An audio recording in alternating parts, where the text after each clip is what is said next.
Why, hello there. It's me, Jeremy, your favorite bald dude telling you about Standard & Strange, a store and a brand with simple rules. Sell clothes they themselves would wear, manufacture it ethically, and build it to last. From boots made in Oregon to loop wheel garments made in Japan, find all the best clothes for your wardrobe at Standard & Strange. StandardandStrange.com.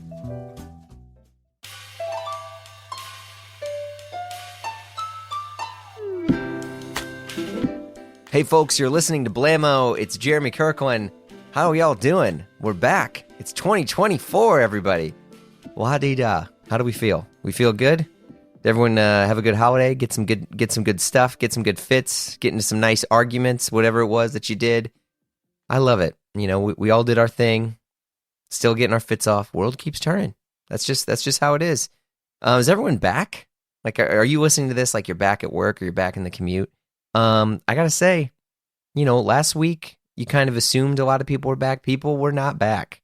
The bounce backs were in full force, at least for me. I don't know. Maybe I had to read between the lines or something, but people were just gone. They were still on the trip. Speaking of trips, PT Womo is about to kick off. If you're out there, pour a little out for your boy.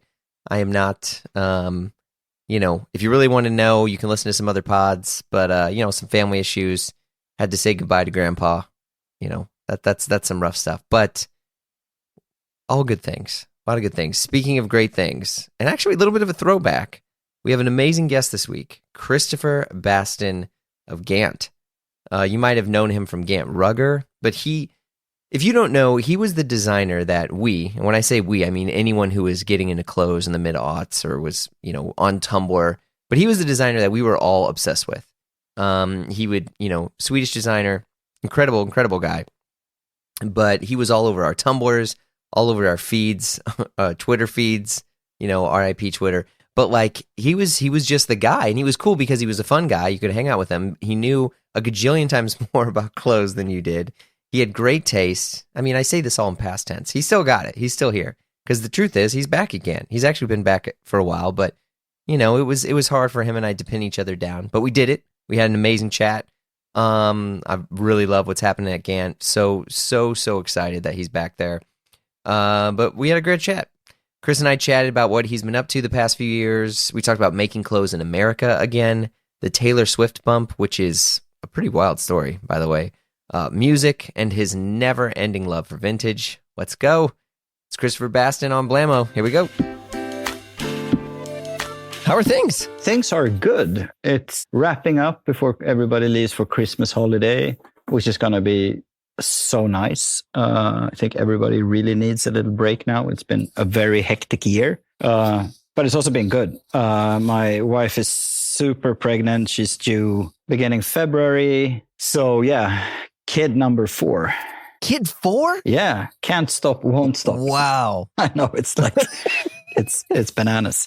But it's also like my oldest one is 22 and she's moved away from home, and my other one is 20, so she's very ready to not live with her father anymore. And sure. And then Flora is 5, so she's like excited to get a sibling that she can blame for everything. So no, it's exciting. It's exciting. How are you? Good. I'm great. I mean, I don't know. I'm always okay. That's my superpower. Yeah. Even when things are awful, I'm just like, yeah, you know, we're gonna be okay. Yeah. Not that things are awful, by the way. No, they're good. Yeah, no, I just spent the morning. So I have a 6-year-old now and a 18-month-old. Okay. And they just are crazy nutcase kids. I mean, they're the best, but they're in that part of their life where everything is destruction and. Do you have boys? And, I have a girl and a boy. My youngest is a boy. Oh, okay. And he's very much, you know, I never expected this, but he's like the stereotypical boy of like, he likes trucks, he likes cars, and he likes to hit things. And he likes to throw things. How does that even happen? Because no, it's like I'm 3 daughters and now we're getting a son, and I'm totally expecting him to be, you know, calm, kind of metrosexual, interested in fabrics, you know.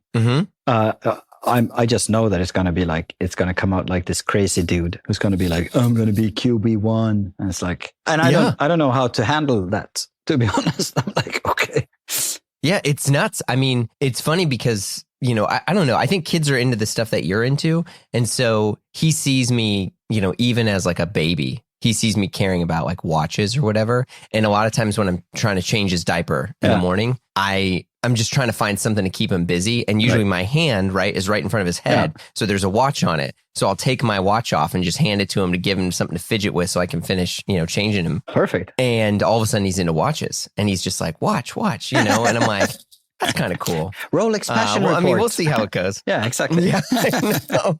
I'm like, this is your watch, you know? And it's funny because I have a few friends that are like, you're such an idiot, man. You're like giving your kids Rolexes and stuff. Yeah. I'm like, well, they're not like walking around with these, but yeah, at the same time, yeah. Well, they're not going to get anything else. No, but it's also, no, exactly. That's what they get. But it's also great that from 18 months old, they equate, you know, watch equals vintage Rolly. You know? This is true. But anyway, yeah, no, kids are great. It's fun. I'm excited for you. Congratulations. Where do you guys live? We're now in St. Louis, Missouri. I'm smack dab in the middle of the United States. Wow. How long have you been there? I moved towards the end of the pandemic, and then I commute to New York once a month. Oh, okay. So that's nice. I've been doing that. Yeah, it's good. I mean, you know, I've said this before in some ways where like you kind of get the best of both worlds. Like right here, I mean, I have like the life of living in the suburbs, which is nice. And I have, you know, all the great advantages of great public schools. I got a big backyard. I can, you know, go for like walks in the woods. I can, you know, do all those things. And then by the time I'm annoyed with everything, it's about time for me to go back to New York. And then I'm there and I get the same thing into which, oh, it's great food, see your friends, good city. And then you're like, okay, this sucks. I need some space. I need to go like really sit down and work in an office. And so it just, you know, is this cycle that continues. But are you from that area or? Yes. Yeah. Okay. Yeah. Okay. So I moved. Yeah. I mean, the last time I lived here though, I was 18. So even, you know, I said this too, where it's like there's restaurants or bars that even now my head's like, well, wait, can we get in? And it's like, oh yeah, I forgot. Yeah, I'm over 21 now. Yeah, won't get I'm almost carded. 40. Here we go. Exactly. Yeah. But yeah, I'm from here, so it's nice. And then we have, you know, my wife's parents, and then you know, my mom is here, right? And then my dad's in a home now, so it's just kind of like, you know, you get to see everyone, and you know, and then it does make it easier when I have to go to New York all the time. It's like, oh, cool, my mother-in-law comes and helps out. Your wife gets some help with the kids, and yeah. So cool. It's good, but yeah, I mean, I do think I've had a much better and stronger appreciation and understanding for how the majority of America buys clothes and shops.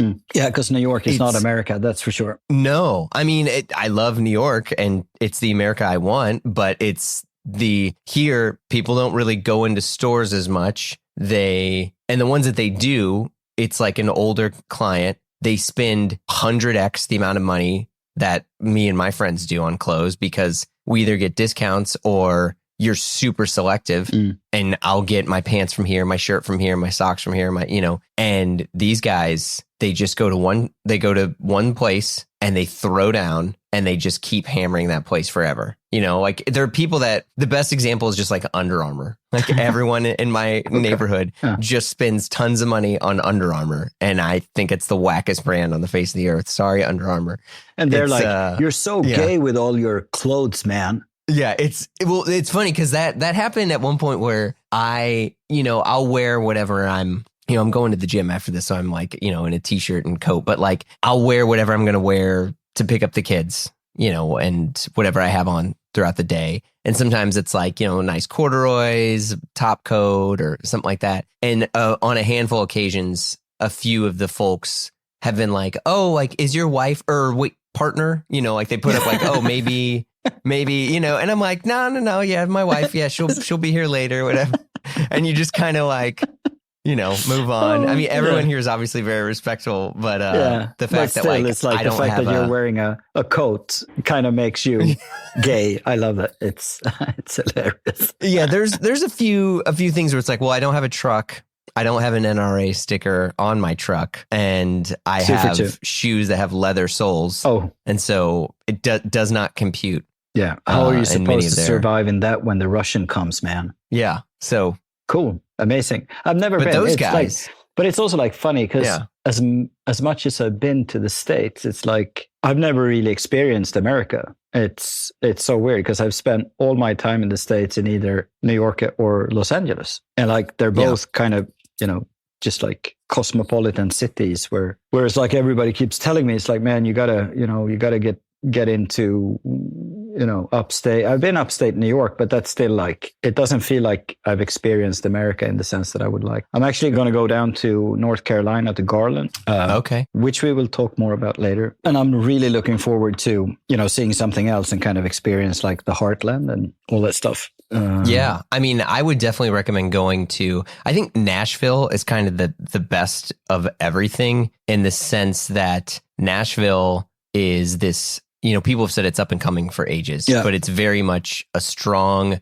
metropolitan area that is supported by non-metropolitan industries. You know, yes, there's the music scene there, but it's not what it was. And so there's all of these other things that have been kind of built around it.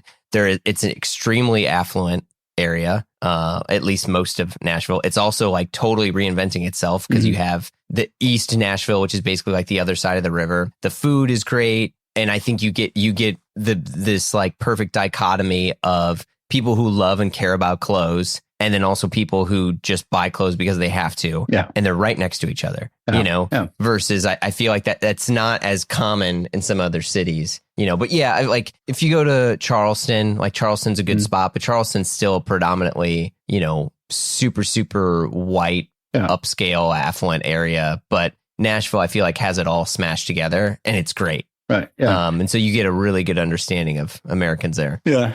Because I was on my way to Austin like years ago, because that must have been like during the Rugger era, I think, because that was like so happening at the time, and you know. But I never got the chance to go. But I can't wait to get back into the States again. Well, let's jump into that. So the last, I think most folks had like really heard from you a ton, was the GANT Rugger era. And this is when everyone was obsessed with kind of the hashtag menswear. We had the Team Americano thing, and you took a bit of a break, right? Yeah, I think what happened is I had like the best time with GANT Rugger, because it was basically me and, I don't know if you remember Fifi. So it's basically me and Fifi and like two other guys working on it. We were very kind of self-sufficient. We didn't report to anyone. We had zero kind of, you know, there were no meetings. It was just like, we just focused on doing like nice product and building nice stores. And then I got offered the job as creative director for like the whole mother load. And I actually said to my then CEO, I'm like, no way, man. It's like, I don't want that, like all that, you know, staff responsibilities and being part of the management team. And I was just like, I wasn't interested. And then he showed me my new pay slip, and I, you know, immediately, like the whore I was, I just like sold out, because it was also, but it's also like, I think I was very humble, and I was like scared out of my life to take on that kind of job, because, you know, to me, GANT Rugger, everything was familiar. I was designing for people I knew. And I think I was very in tune with like the whole thing that was going on, while GANT, like Big Ant, was such a different beast. So I think I was also very afraid of like will my like knowledge and like all the nerdiness, will that be suffice to run this whole, the big thing? But I also didn't really get a choice. So I'm like, I was appointed creative director and then took that on. And it was really good, because I think it made me grow a lot as a leader, so to speak, because all of a sudden I had 10 people reporting to me. I had a massive design team. So I think I learned so much about like what the business is about, not only within that little, you know, cozy world of GANT Rugger. So it was a steep learning curve. And then basically what happened is the CEO that I'd been working with for a long time at GANT, he left. We had a new management and they wanted to change things. And I just felt that it wasn't a good fit for me anymore. And also I'd been with the company for 11 years at that time. So I'm like, you know, this isn't fun anymore. And I want to have fun when I work. So I left GANT. It wasn't any bad blood. It was more like this isn't going to work out. And Sure. and I was also looking forward to like spending, maybe 6 months with my kids, taking it easy for a bit because I'd been working since I was like 19. And then I think 2 days after the press release went out that I was stepping down, I got a call from Eric and Jens, who started up Frame Denim in Los Angeles. And they were like, awesome. We saw that you're leaving GANT. So you want to come to LA? And I was like, oh God. But that was like too much fun to turn down. So I started commuting to LA, which was great, and working with Eric and Jens, who are obviously these insanely talented, smart guys, and kind of started working on their menswear ready to wear. And I did that for like a year, I think. And then at the same time, I took on some other freelance stuff here in Sweden. And I did a season as creative director for Lee, which like nobody knows, which is fun. Oh, yeah. So I did a season for Lee. And some of the other stuff that I was doing in Sweden were taking up a lot more time. And at the same time, I think Eric and Jens were like, if you're gonna do Frame Men's, we kind of want you to do it properly and kind of, take your shit and move to LA. And my older kids at that time were not old enough, and I really didn't want to, spend less time with them than I was already doing. So I couldn't just leave everything behind and go to LA. So I had to stop working with Frame. But it was great. It was an amazing experience working with Eric and Jens, and that whole kind of machine of, brand insight, and they're so talented. So I consider myself lucky to work with them for a year. And then I got a job with NN07, Danish menswear brand. I think they're starting to get some good traction in the US over the past years. So I was their creative director for like a year and a half and did some various things. And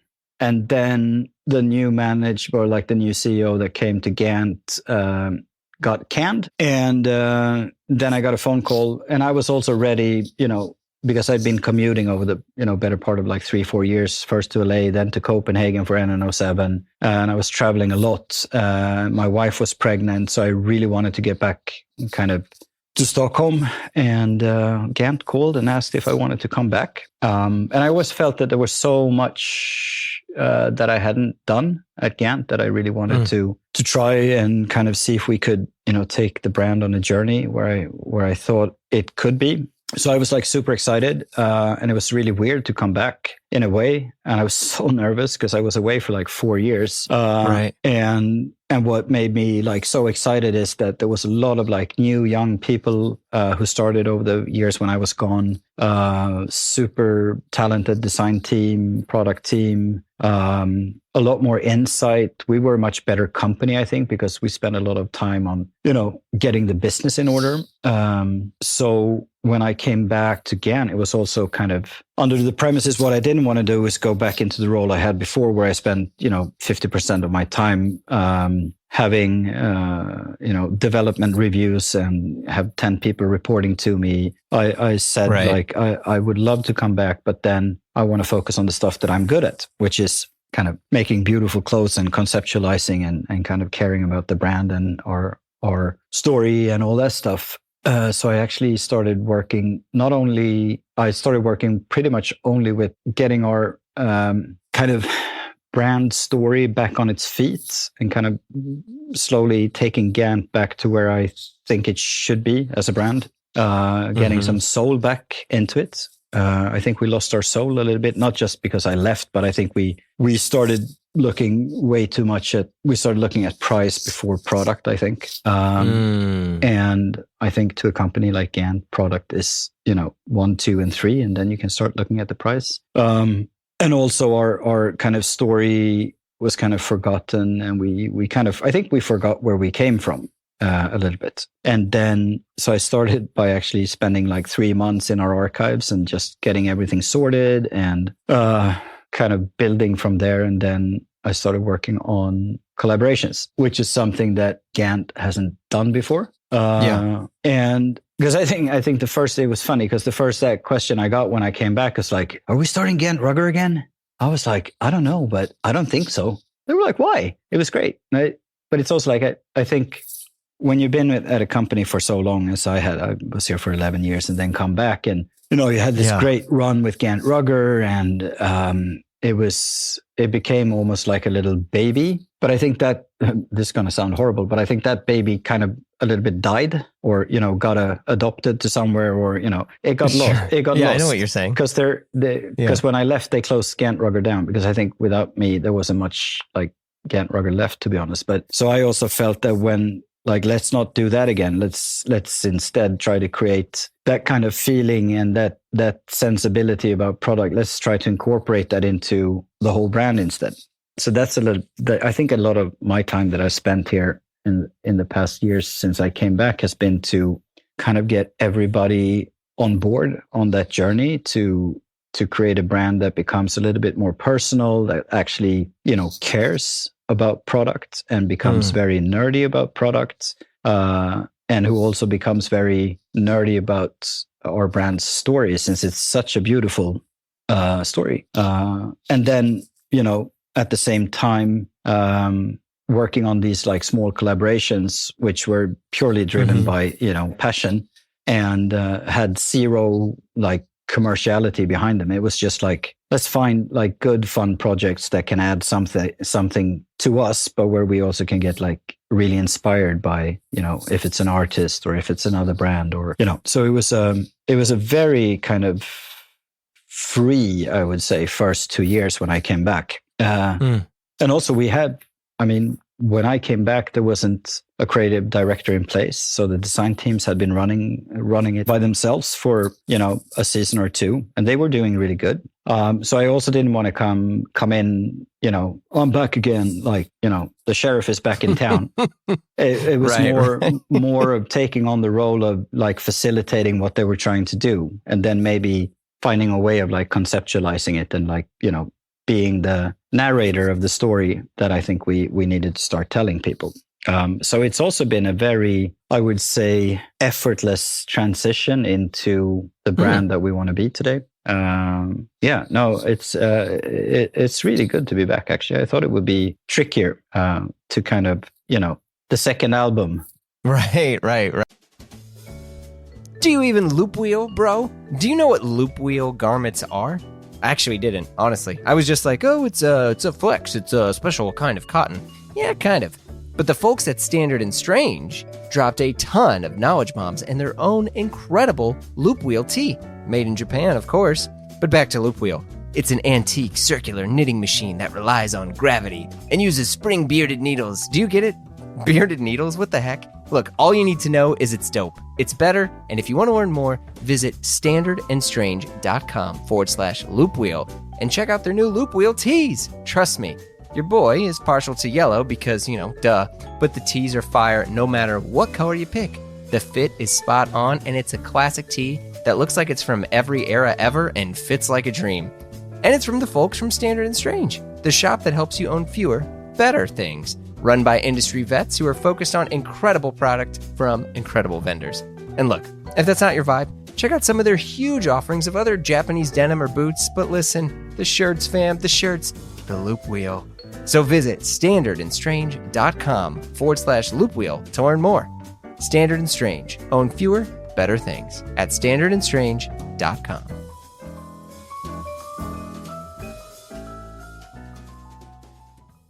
Yeah, I think about that a lot because especially with clothing brands right now, and I think this is something you always did really, really well, it is finding the story because and I don't say this to dunk on any clothing brands, but I don't think it's as difficult now to make decent, I'm air quoting, and like good quality clothes. But what I do feel is very, very difficult is to create an authentic story that connects with what you're trying to make.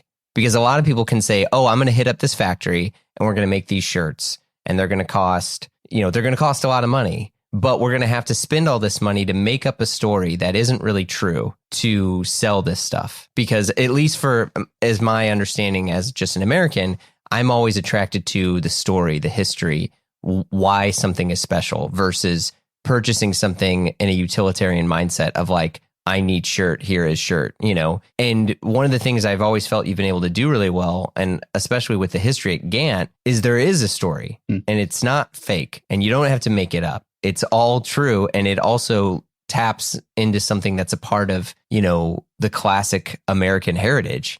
And so all you're doing is just magnifying that story and trying to maintain its integrity from it versus, well, let's make something up. Or you turn it into some sort of pitch where it's like, we wanted the best Oxford shirt and it didn't exist, so we made it. And you're like, what? No. It's here. This is it. Yale 1960s, you know, this, you know, all these things. So I think about that a lot.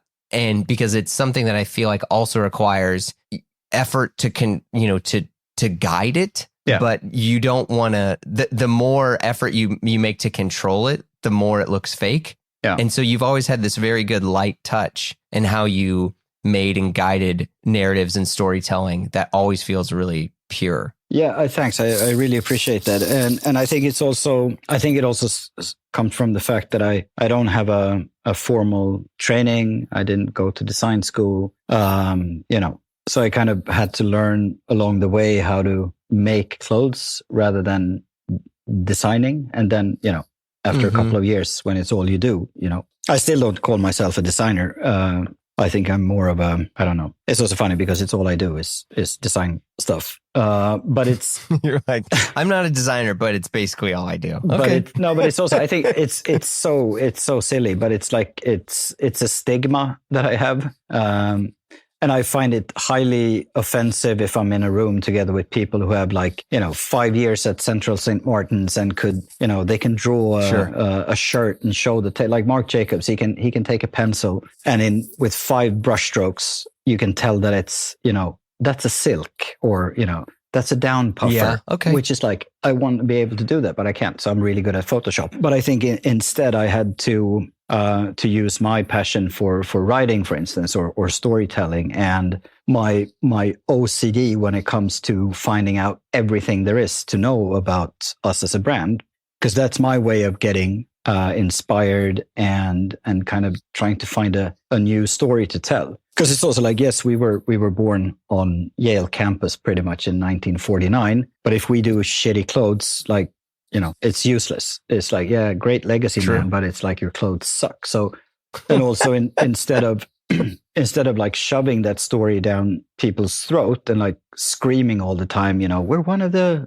original American sportswear brands. If you whispered that to people instead by not taking yourself so seriously all the time, I think that it's much easier for people to accept it. Like, I mean, what we did with GANT Rugger was like, I can't believe that they let us do all these like weird things we did. And, you know, all these like different names we had on the clothes and like the kind of hyper fake stories we did about like gangs in the 60s in New Haven, which like, and yeah, but somehow it kind of trickled down into something that became very inclusive and fun and appealing. I think, you know, I think the clothes are great. If the clothes are great and you tell a story, and you actually get people to feel something when they see your campaigns or your garments or something. That's the only thing you need to do. The only thing you need to do is to kind of like touch people a little bit, which is hard. I mean, we're a $1 billion brand today. We're in 70 countries. So like a big part of my job is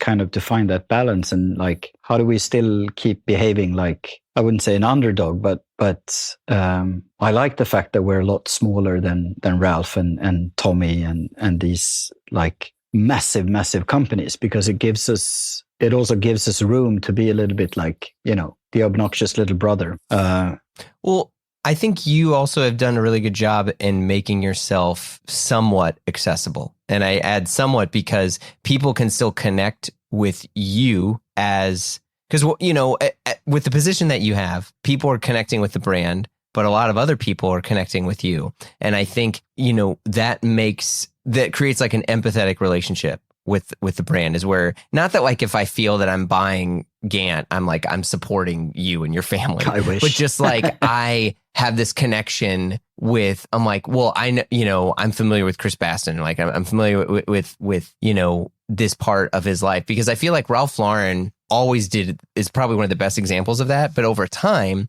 Ralph is less and less and less accessible, even though he's still leaned on heavily as kind of the face and figurehead of the brand. You know, it's quotes about Ralph, and his words are guiding this collection, but the brand is so big. He, you know, it's not like he does a ton of press. It's not like you see Ralph's Instagram. You don't see that Ralph has other things that he likes in his life, like looking at his watches or his cars or cooking or anything. Oh. And I think we're at this level in, you know, in the fashion world and even in consumerism where it's not enough to make a good product. It's not enough to have a good story. You also have to create additional access and entry points for your brand for people to engage with you. And so, I mean, so many people have connected with you just over your culinary stuff and your love of cooking and your love of design and how you've made your kitchen and how you've done all these things. And they're things that you've willingly showed people. And so when you then connect to the rest of the world that you love, everything makes sense, you know? And I am curious, like, has that been something that's been extremely intentional, or it was just like, oh, that was kind of a happy accident? No, I mean, as far as the cooking goes, I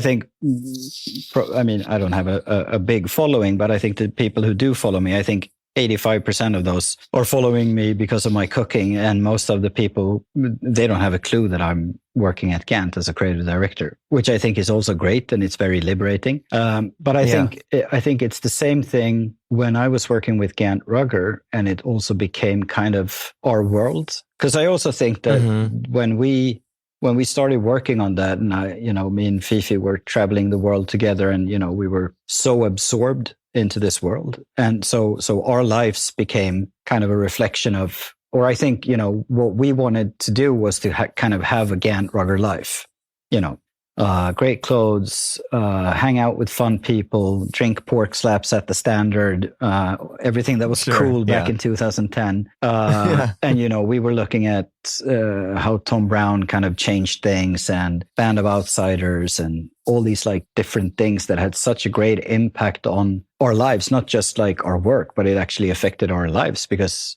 we basically spent every waking hour either at the office or traveling, or we were in New York. Right. And then I think, you know, why would I separate the two things?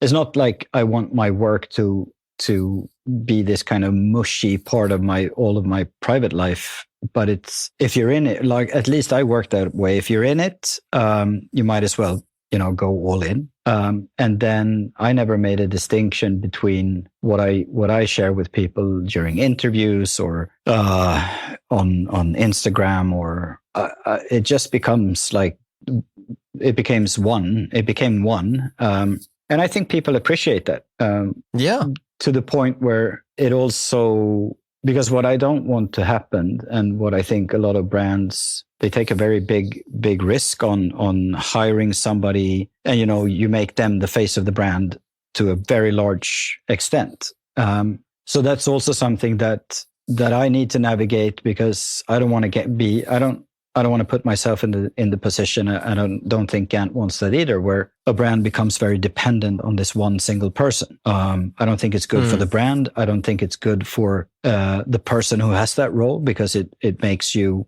get delusions of grandeur, and everybody's replaceable. And I think that is something that's really important to keep in mind. However, I think in my role as creative director, and what I think I bring to the brand is my passion for the brand itself, and also the willingness to kind of share those stories. Because it's also like a lot of brands, they kind of sit on all this knowledge and archives and stuff, and they kind of gatekeep it.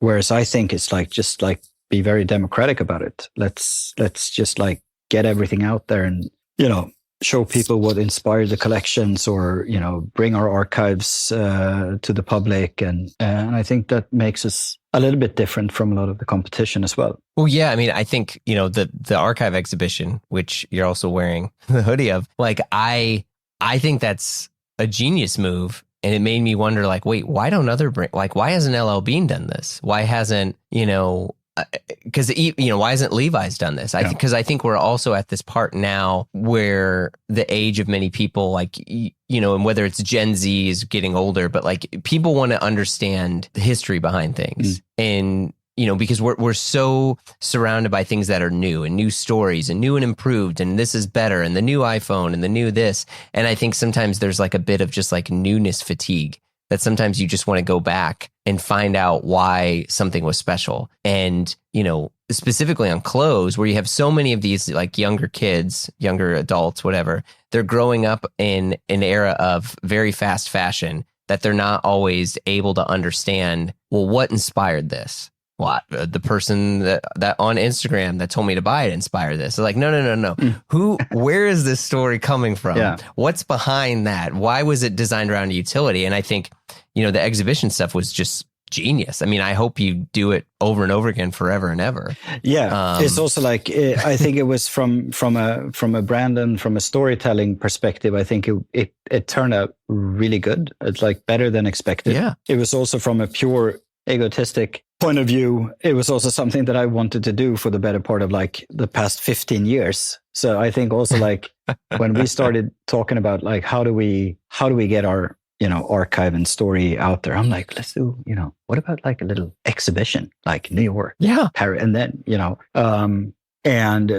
so it also was a really good excuse for me to kind of like just dig into everything and start doing the research again. And also in the process, I again, with like, I know a lot about GANT and our history and the archives, and I know pretty much every single shirt label in, we probably have like 3,000-4,000 shirts now in the archive. And I have like a personal relation to almost every one of them. But every time, you go through it and you start doing research on like this specialty store in Poughkeepsie in the 50s, and it right. just learns so much every time we do a new archive exhibition. So it's been highly beneficial for us as a brand as well, not only getting the story out there, but kind of adding stuff. And so, yeah, we're definitely going to do that again. We're doing the next one is in Berlin in spring, and we're probably doing one in Copenhagen come fall. I know the Chinese market is really eager to get one done in Shanghai and Beijing. I mean, we could probably do one more in New York as well, because it's like, it's not like there was 1 million people attending, and it was a very short amount of time as well. So no, but it's a great way to kind of showcase the history for sure. Yeah, I mean, you could do a book. I mean, geez. Yeah, that's we've spoken about that. Well, yeah. I mean, in my head, like it's something I just want to have as for reference. I think it's interesting too, because I think a lot about this specifically in the watch world, where when people get things and they want to keep them and they want to develop a relationship with them, you kind of get a little bit obsessive. So you want to trace where it came from. You want to trace, and I think about this a lot with watches and like archive papers. Like, why is it that people want archive papers of a watch, especially when they have no desire or care to sell it? You just want to know the life it had before you. And when I think about clothes, a lot of times I'm like, I kind of wish I had some form of like archive papers for clothes. Like, how could I date this? And a lot of these brands, they're not really transparent on because imagine if Brooks Brothers all of a sudden published an official guide of here's how to date all of our stuff. Yeah. Here's what this label means. Here's why we did this. Here's why we did this. I mean, I think like I think about that all the time. Like, why? Why hasn't anyone done this? And, like, does it ever make sense to have a brand officially do it? Or do you kind of take the Rolex route in which you're like, we're never going to acknowledge that stuff. Yeah. We're going to say that it's true. We're going to say that it was a part of our life, but we're never going to basically give you all those tools, because that's its own little fun market of people that get obsessed over trying to make that. Yeah. But I think also it's special with Rolex, especially since like in the past, I don't know, 10, 15 years, it just went from, pretty expensive to fucking crazy. No, I mean, it's true. I had a few that I bought, like, I think I bought my first 20 years ago when it was like nothing. And then a couple of other ones. And like 2 years ago, I was looking at the prices and I'm like, this is crazy. So I sold one of them and it paid for my entire kitchen, and that's when it becomes like a little bit crazy. And I think, but it probably just adds to the mystique. And since since the value is so astronomical, the whole kind of myth around it becomes becomes such a propellant for them as a brand. It's like, you know, and all these like super wealthy experts who are actually extremely informed and kind of, like, I don't know if you follow this guy, Rolex Passion Report. And, and I still haven't figured out like who the dude is, but he's been at it for a long time. He's sitting on some of the most kind of unreal grail Rolexes in the world. And he's just like jazzing around the world, going to parties and, you know, meeting up with, you know, other super rich people at these watch fairs and having a wonderful life. But then again, he's also so informed and he's sharing this wealth of information. And at the same time, Rolex is just sitting there like this dark overlord and like, we're not going to tell you anything. I know, so right? It's up to all these like nerd communities to kind of do the research, even though they're probably sitting on all that info. They're just not sharing it. Yeah. Which in their case, I guess, works. I don't know. They haven't really done much from a brand perspective with their advertising, or they're still endorsing the same, you know, sports stars and athletes and, you know, golf players and like James Cameron and Deep Blue, like, whatever. It's like they have done zero in terms of brand journey, but then they just went from, you know, something trust fund kids got for graduation into this like massive movement. Without doing anything. I don't know if they've been pulling the strings in the back, or, but I mean, when I don't remember exactly, but Paul Newman's Daytona, when it sold, was it like 4 years ago at auction? I think it was like 14 12, was million? it 12, 15, like 12 or 14 or something like that. Yeah. Which was just like a quantum leap, and everybody was watching that auction. It was just like, 17.8 million. Yeah, fucking hell. You know, it's And then the Tiffany Patek limited edition, that was a charity auction, but that also just went like completely ballistic. And it's weird because I remember, because when it comes to Rolexes, and let's allow ourselves to become a little bit nerdy, but like the John Player Special Daytona has, as far as I can remember, has been like my favorite watch of all time. And my grandmother used to have, because first of all, there was a Swedish race car Formula One driver, Ronnie Pettersson, who died. He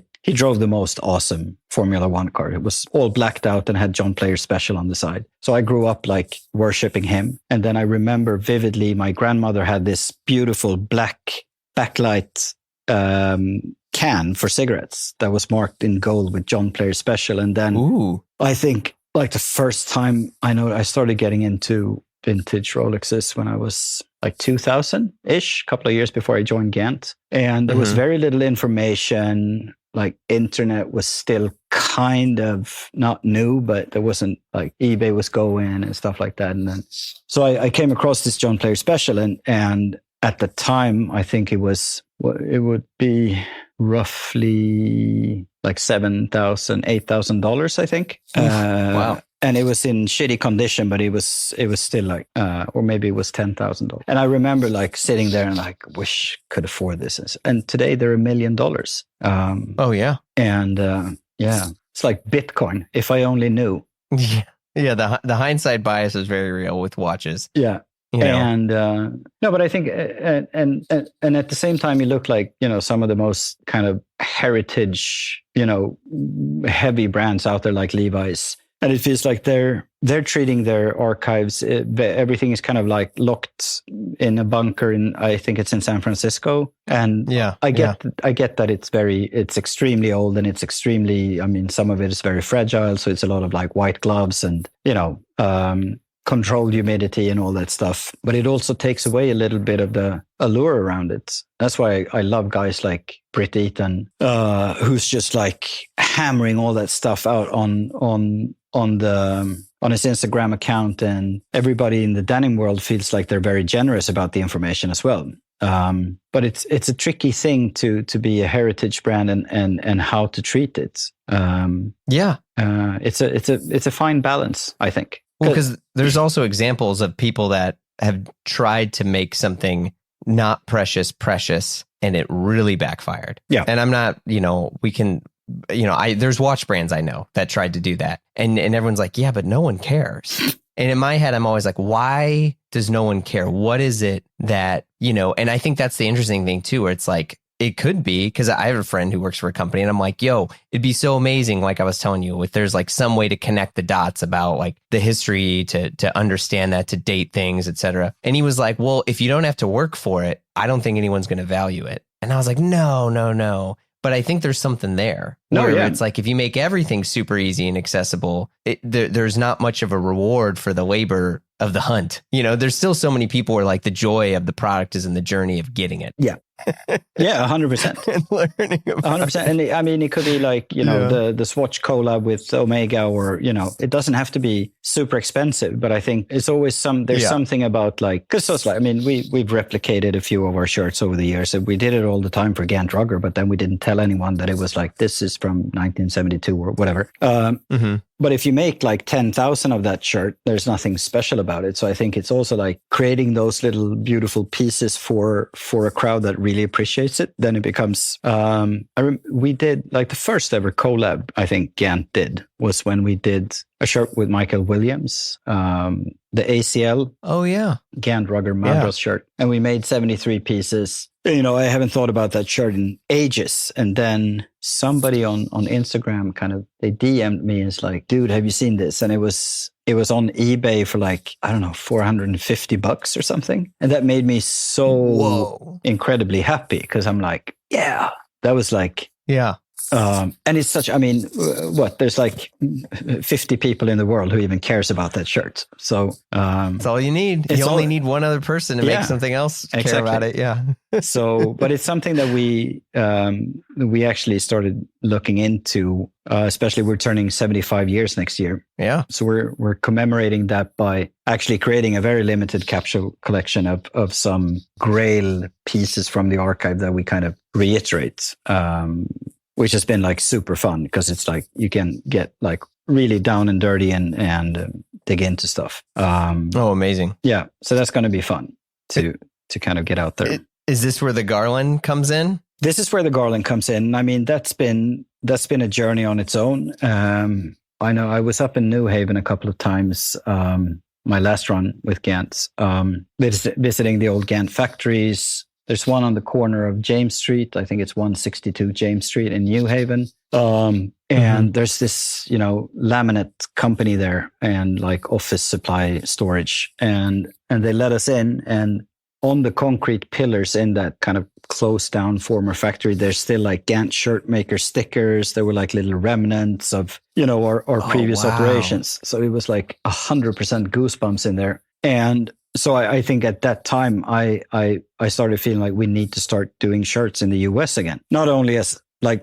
what I would have preferred, which we were actually looking into, was doing what we refer to as like from dirt to shirt, where we would buy the cotton, US grown Pima cotton, organic, find a spinner who could translate it into yarn, find the weaver, produce our own fabrics from plant into ready fabric, and then find a manufacturer in the States. Wow. And so I worked a lot with a guy called Brent Crossland, who's amazing. He sounds and looks exactly like Josh Brolin, by the way. Handsome fellow. He's like nice. He's like Mr. Cotton in the US. Super cool. We spent a lot of time and effort, and we actually kind of pre-booked 50,000 pounds of cotton and had like everything was kind of lined up. And then turns out there's no weavers in the US producing 100% cotton shirting fabric anymore. No one. Oh.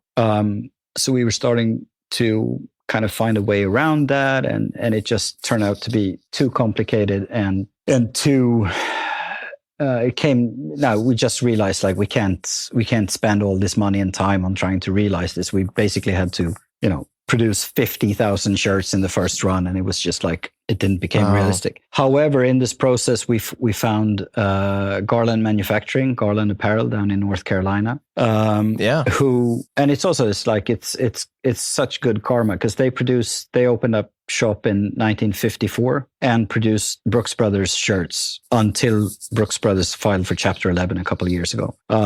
so when I got in touch with them the first time, because we said, okay, scrap the idea of making our own fabrics, but let's find a US manufacturer who is really, really good at doing button-down shirts. And I spoke to the guy, and I'm like, hi, my name is Christopher. I'm calling from GANT. He's like, yeah, I remember GANT. And he was like, yeah, we've been doing Brooks Brothers for the better part of like 70 years. So, don't worry about it, kid. We can make your button-down shirts. But it's so cool to see, when we got the first prototype in from the US, I was literally like, I was running around the entire office with this, like the first time since 1979, we're making shirts in the US again, guys. They were like, that Bucky's nuts. Because, I've been trying to do this for like 15 years to finally get and it's like, it's a perfect fucking shirt. It's so good. And it's made with, it's dead stock fabrics. Brooks left a ton of fabric there, like all the other brands that they worked with over the years. They just everybody's just left a lot of stock. Oh, wow. So be able to get like a GANT Oxford button-down shirt produced in North Carolina using dead stock fabrics. It was just, I had goosebumps for like an hour. It's insane. I pretty much threw. When does this hit? This came out, the first batch was released this fall. Okay. And we did it, instead of opening up GANT Rugger again, we created a line called GANT 240 Mulberry Street. Where we just opened up our studio last year, which is going to be a shop right now. You can't actually buy physically from that store because of, I don't know, we didn't have an LLC left in the US and stuff like that. So right now it's a showroom. We throw parties. You can still go in and check out the collections and, try stuff on and buy it online and stuff like that. But so the made in the US shirts they're kind of the foundation for that whole line. I mean, it's not cheap. It's really expensive, producing shirts in the US today, but it's also, I love the fact that you can actually go into a GANT store today and buy a product that's made in the US again. Well, and I feel like your customers are okay with it. Yeah. In terms of the price and stuff. It's not, you don't have people coming and trying to buy GANT because they're like, I need a shirt for tonight and I don't care about it. You have people that no, they want the story. They want to reacquaint themselves. Or it already is somewhat nostalgic to them, or even in some cases you have like people like me where it's like, oh man, Bastin's back. Like, let's fucking do this, So I think there's stuff around there. And I'm sure you also have a crazy bump from all the Taylor Swift stuff. Yeah, that's a whole story in itself, which is, it's weird because the idea of opening up stores in the US was like my CEO, when I said like, let's create this beautiful, very, very limited production of made in the US shirts, and then, build on icons, build on like the varsity jacket, the chino, the ruggers, the button-down shirts, and let's get a P coat in there. Let's get a club blazer in there. Basically, just the icons, and make them in fantastic silhouettes, the best fabrics, best manufacturing. He's like, that sounds really expensive. I'm like, yeah, but we don't have to make money on this. It's just like, let's just get it out there. Yeah, I get it. And he's like, and I mean, we spent a year and a half. It was like 18 months from our first conversation with Garland and Brent and the guys in the US until we basically had a proto. So we spent a lot of time on this and like, let's do this the right way. And then he said like, please do not, don't open stores in the US. We're not there yet. And, let's just stay the fuck away from it, basically. And I'm like, yeah, sure. Like, not a problem. And then Google Soho. Yeah. No, Lita. And then Phil, a really good friend of mine, that's been in New York for like the past 20 years. He's been in hospitality like his whole career, and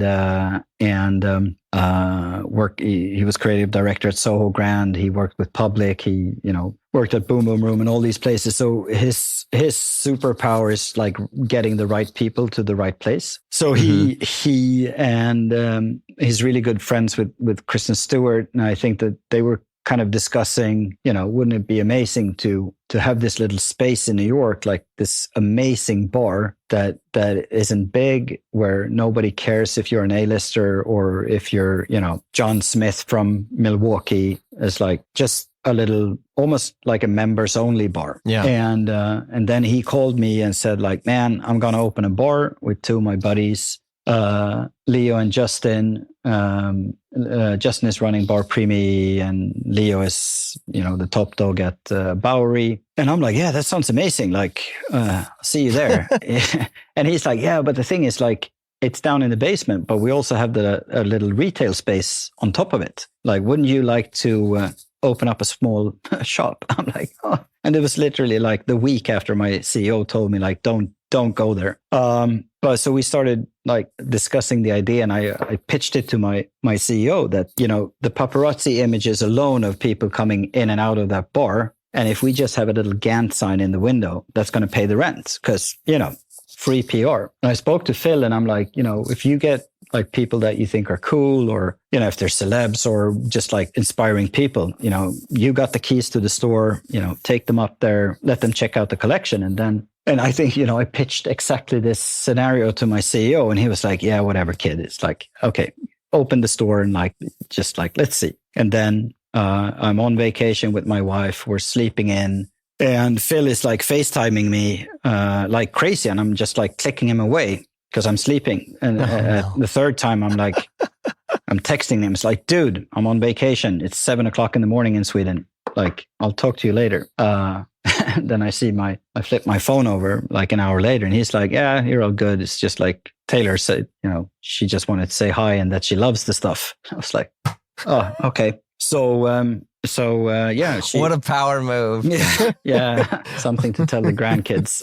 But it's fun because it's also like, I think it's exactly the way we wanted that collection and that space to work, is for people to kind of discover the brand. If they like it, great. If they don't, that's fine too. But I think she really liked the stuff, and clearly. And so she got a few pieces, and the funny thing is that we don't have a stock in that store. We basically have one of each to just like, so people can try it on. And I think when Phil spoke to her, he's like, yeah, so they got to replenish all the stuff that I gave you from Germany, because they don't apparently. She's like, oh shit, I'm so sorry. I'll wear the shit out of it to make it up to them. And that's so considerate. Her being. She could probably drown in stuff from other brands. And she's been so gracious to wear our stuff. And it's just like, I think it's just like the best possible scenario of like organic stuff. It's also like there's so much good karma in it that it happened the way it did. Yeah. So that kind of blew up. So yeah, I think everybody was like, "Whoa, dude, what's going on? What's happening?" Well, I know, because like I zoom out, and I was, my dumb analytical brain was like trying to figure out what was going on, and I think, what you might have done is made this like accidental case study of like how to create a new retail store, in the sense that you basically venture into whatever you're going to do from a hospitality angle first. Then you make clothes that you can't really buy, and you turn it into just a place to hang out. And all of a sudden you have like one of the most successful like relaunches and brand, showings, period. I mean, it's unbelievable, but I think it's so interesting how it all came together, especially because it wasn't 100%, planned. There was like, I think the only plan I think Phil and I had was like, he's going to have a very cool bar downstairs. We're going to have a great little studio space and do some really cool clothes. And I've known him for a very long time. And, he said, like, you don't have to worry about us getting like the right clientele into the bar. That is, we're good. And he was like, I think you're going to be super happy with having your little retail space, because this is going to be the hottest ticket in town. Like, everybody's going to try to get into our space. And his self-confidence was like up here. And knowing him,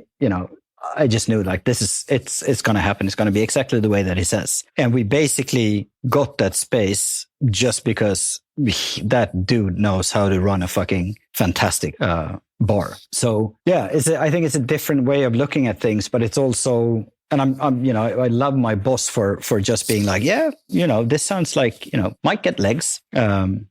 So And it's fun because it's like, Rita Ora was up there, same thing. He was like, yeah, you want to check out, like my buddy works for a clothing brand. They got some really cool shit. And she came up and she was like, oh, this is amazing. Yeah. It's like 2 days later, she's out running around town in a leather trench. And it's like, well, I think that's the other thing too, is like, which has never been a difficult thing for you, but like making clothes that are actually good. I mean, because other people can do that. And then they're like, yeah, we have all these clothes up here. And you're like, yeah, but this is just monogram pajamas. And that doesn't make any sense, and that's not even calling out any brand. I'm just like trying to pull something out of the air. No, but I think it's like, also, you have good product. Yeah, we do. And I appreciate it. It's also, I think there's so many other brands out there doing fantastic fashion, which I think is super fun. It's super fun to watch the kind of dynamics of, micro trends and macro trends and stuff being born. And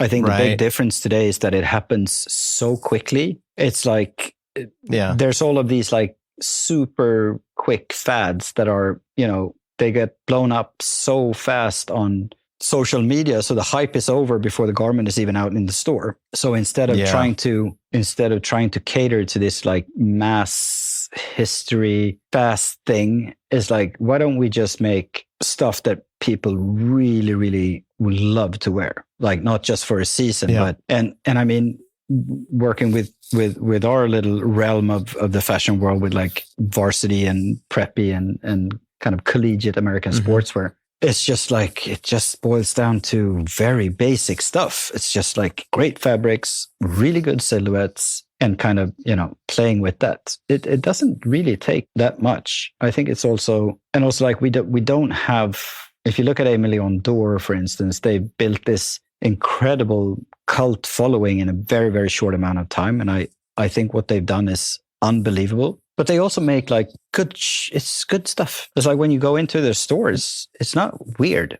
It's just they packaged it so very well. I mean, it took me a while to understand ALD, and I'm a huge Aaron Levine fan already, obviously, but like, it's interesting because, right, in when people think of clothing brands, there's usually two things that make them perfect, right? You have brand side, which is like storytelling, vibe, ambience, energy, etc., and then product, right? The product itself has to stand up. And I think rarely do you have a creative director or someone in a design position that understands both of those perfectly. There's a lot of brands I know where I'm like, yeah, it's run by a product guy. The products are great, but the brand doesn't make any sense, and brands like what you're doing with Gant, like you've always been, both sides of the brain, which you make good product, but you have the storytelling to back it up. I think Aaron's good with that. Obviously, there's a much larger team. I'm not discounting other people that work there, but then you have like Noah is another good example of where you have a good product and then you have a good brand storytelling behind it. But when you think of a lot of the other menswear stuff, there's not a ton. Because when you think of like high fashion, you like, there's a couple good products, but it's mostly just brand. And we're just assuming you're going to buy it because it's the new iteration of that brand, and I think that stuff kind of bums me out a bit. But it's great that like you continue to, walk both sides per se. Yeah, I think it's also like it's what makes the job fun as well. Is because I mean, sure, we're GANT, so if we're doing fall, we know that we're going to start out something. We'll start with something that's a little bit more kind of varsity and collegiate driven, and then go into October, it's going to be a little bit more dress up. So there's this formula to what we do that doesn't necessarily have to change every season. It's more about finding novelty in key pieces, but also like what's the story. And I think, but looking at brands like our Legacy, for instance, another a Swedish brand, by the way, who has gotten Swedes make good clothes. Yeah, but they have very little legacy. I mean, they're like 10 years old, 15 years old. Yeah. But they managed to carve this niche out between kind of good, kind of casual sportswear, because a lot of what they do is like kind of easy peasy garments. And then they added this layer, which they didn't do from the beginning, but they've added this layer of like fucking super cool fashion pieces, like the printed denim and all this stuff, which is, I think it's a very hard thing to do without the brand starting to feel contrived or, too fashiony, because I think that turns a lot of guys off. But I think our legacy has managed to walk that line and keep that balance in a very, very good way. Because they come across as like, I think they're one of my favorite brands. Also, Joachim and Christopher Nying and the guy, they're super, super nice guys. But I also think that they've managed to, it feels very personal what they do. It's still, the whole brand has a personality, which kind of shines through in everything they do. And I think that's what we try to do with GANT as well, is to kind of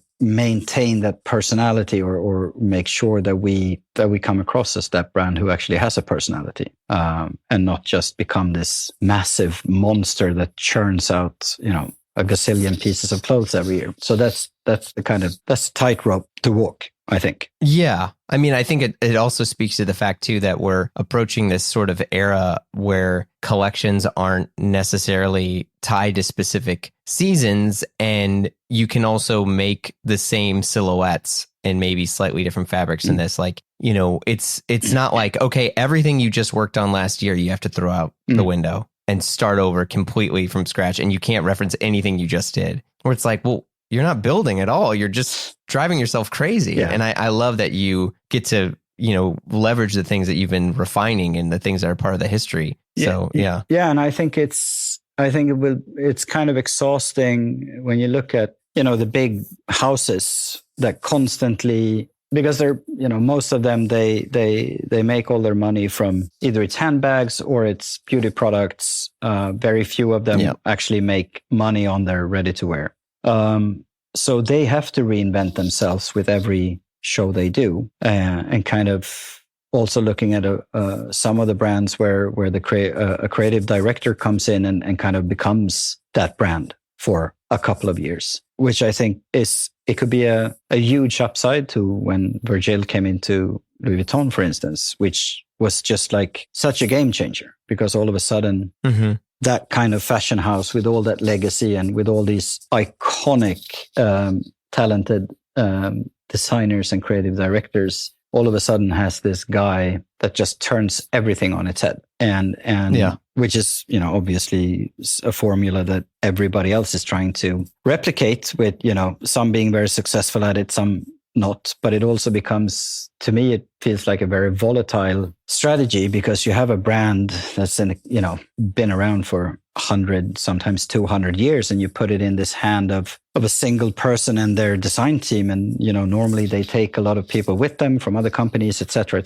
and they have their aesthetic kind of carved out. So, I mean, it's such massive decisions that these companies make, because they're really putting a lot of eggs in the same basket. Like Gucci with Alessandro, which again, genius move, but also like very, very scary. Cause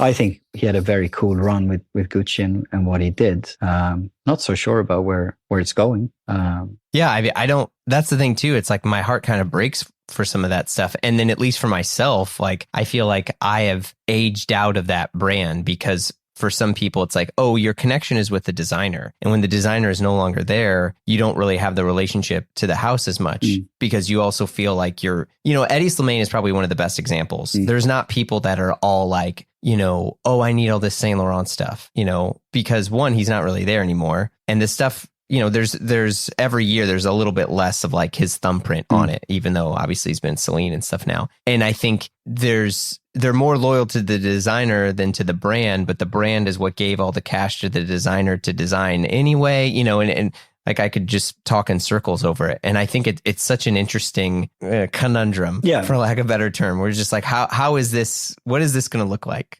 And I think it's also like, even though I have a very big impact on GANT at the moment, and where, the brand is going and all that stuff. But in a way, I do that for the sake of the brand. And like not me. And I think I would have the same approach if I like whatever brand I work for. But it's interesting how the creative director is now in many ways the new asset, and Yeah. they're betting enormous amounts of money on this one, person and his entourage to, drive multi-billion-dollar business. So yeah, it's a really fun show to watch from the sides. But it's also like I'm like, oh my God, how is this going to play out? So it's very interesting. Yeah. It's such big business. It's crazy. Yeah. Well, that being said, what's next for you and for this year? I mean, we're wrapping up this year right now. I mean, we're in full on. We're selling right now, so which is a great time of the year when all the collections for fall winter 24 is in the house, and wholesale customers are coming in and shooting the shit with them. There's the 75-year capsule that we're taking to market next fall as well.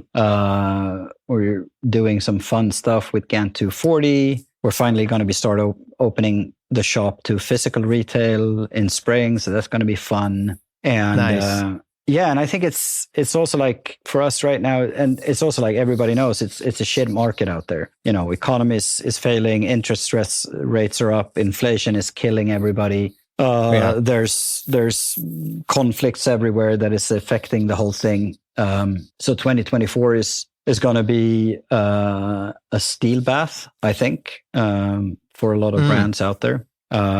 And we're lucky enough to be in the position where 21, 22, and I think 23 as well is going to be the best years in GANT's history, which is kind of fantastic given that we've been on this brand rejuvenation journey and just put the pedal to the metal, so to speak, at the same time. Mm-hmm. So I guess that's the receipt that we're doing something right, and everybody's like really, really excited on where we can take the brand, and it's really exciting. So it's a good time to be at GANT for sure. Yeah, and good for you too. I mean, have you changed like how you approach job stuff now to maybe how you approach stuff earlier in terms of like, it sounded like earlier when you took the break, the importance of just being around your kids and your family was pretty high on the list. I mean, how does that sit now? Yeah, I think I finally, I turned 50 this summer. So I think I finally came to the point where when I need to,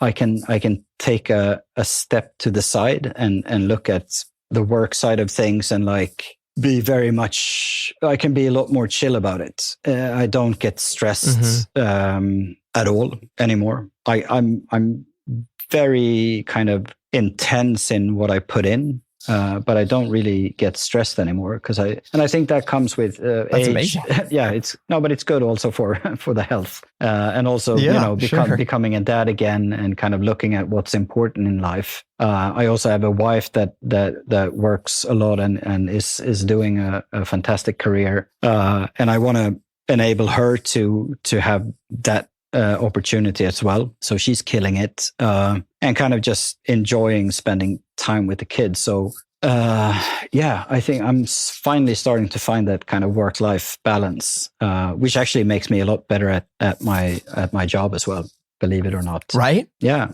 No, I mean, I do believe it. I think when you start to, at least for me, when I realized that I was working more for my family, and for me, the goal wasn't so much to have some item or some piece or some socioeconomic status. It was to be present and provide security for my family. It changed entirely how I work and approach things, into which I've had to let my own personal ego die a slow wilting death, which is pretty easy for someone like me with, there wasn't a ton of ego to begin with, but like it's really changed how I look at work and approach work, and just tried to be a little bit more selfless and humble. Yeah. Because my joy comes from goofballs, running Legos into the wall. It's not from how many likes on an Instagram post, even though that stuff still affects me. I think about that a lot. Yeah. No, I mean, I think if it was all about likes on Instagram, my Instagram wouldn't look the way it does for sure. Well, yeah, I mean, you're cooking, you're doing all sorts. You made me want to get a stove with what is it? A pasta water pot faucet or something? A pasta faucet? No, I wish I had that, because it's like one of the smartest things to come out of the US is that kind of faucet that comes out like by the stove. Yeah. No, when I should have. Oh, I thought you did. No. But you do have a banging stove. I have with a those banging cool stove, which was paid for by a vintage Rolly. Yeah, I love my stove. Right? Are any watches in the future? Or are you kind of off that game for a while? I mean, I spend a unhealthy amount of time looking at vintage Rollies on Instagram, and I don't know what it. Yeah. So I mean, you know, I might have evolved as a person over the years, but I'm still like I'm such a sucker for those grails. You know, if I had those creamy loom plots. Oh God, you know, that Stella dial prototype, the green Daytona. Yeah. Yeah, I could stare at that thing for hours. But it's funny because it's like you think that you're past materialistic things. And then, you know, I see a perfect pair of like World War II edition 501s, you know, with the Arcuate stitch painted and the leather patch is still on there. And I'm just like, oh God. If I had like $15,000 over, I would buy them in an instant. And then you think to yourself, it's like the only thing that's going to happen is like, they're going to go up with the rest of the vintage denim collection that now sits up in the attic in plastic boxes. And I take them out once a year and kind of unfold everything and like check out the washes and smell them. And like, oh man, this is the 1947 ladies Levi's with the pink selvage. And I'm like, yeah. And my wife is like, honey, yeah. It's like, are you looking at your denim collection again? I'm like, yeah, isn't it amazing? She's like, not really, but it's, yeah. Can we eat dinner now? Yeah, exactly. Can you start cooking? But it's, yeah. No, so I think, but I've learned also like realizing that having access to all those like good things at your fingertips probably takes away the fun. Sure. Yeah. Joy's in the journey. Yeah. Joy's in the journey. Well, Chris, thank you so much for chatting. Thanks for having me. It's been an honor. Thank you. It was good chatting. I'll talk to you soon. Thank you. You've been listening to Blamo. Our show is produced by Blamo Media. We're edited by Amar Lowell, and our theme music, as always, by the mysterious Breakmaster Cylinder. If you like what you heard, you know the drill. Share the pod with a friend. Leave a review on Apple Podcasts. Give us 5 stars or thumbs up on whatever other thing you're listening to us on, whether it's Dingledorp or Bing Bong, whatever it's called. But you can also follow us on Instagram for all the hot content. If you want to talk to us and give us your hot take, we'd love to hear from you. You can send us an email at info@blamopod.com. Last but not least, super ultra important, if I had a air horn, I would press it right now. You got to come and join us over on Patreon, because the fun never stops over there. Look, the live show, the free show, whatever you want to call this, we take breaks here and there, but Patreon, it never stops. And we also got exclusive shows like Die Workwear, hosted by Derek Guy and Peter Zotolo, and the Triple J Show, hosted by yours truly with John Moy and Gene DeLeon. There's just a ton of stuff over there. So check it out at patreon.com/Blamo. If not, no worries. We got hundreds and hundreds of free episodes in the feed and more to come. So we will see you all soon. Take care. Happy 2024.